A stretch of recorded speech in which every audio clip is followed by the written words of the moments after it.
So there's a really big difference between following what God says because you have to and following what God says because you are committed and connected into his people. And this difference really jumped out to me as I was reading in Joshua in this long, boring section where the area, the cities are being given up to the different tribes. And wow, is that boring? I know some people live for these kind of lists and figuring out where everything is.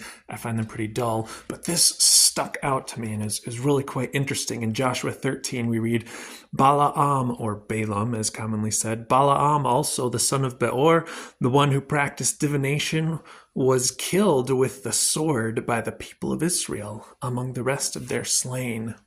Balaam, this guy who shows up out of nowhere in numbers, hired to curse the nation of Israel, and then God says, oh, no, you don't. God says, you will bless them instead, and Balaam blesses them, and he says exactly what God tells him to. He does exactly what God said, and yet here we see him later in Joshua living back in the land among the people who are resisting God.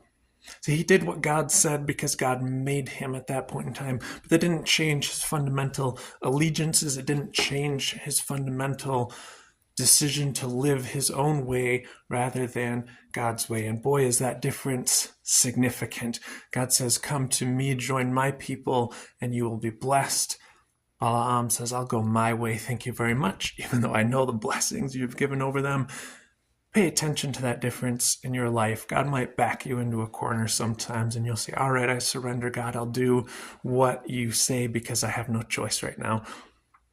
Rather than taking that attitude, take on the attitude that says, God, show me the way to go so that I can follow it because I want to be among your people who walk faithfully after you.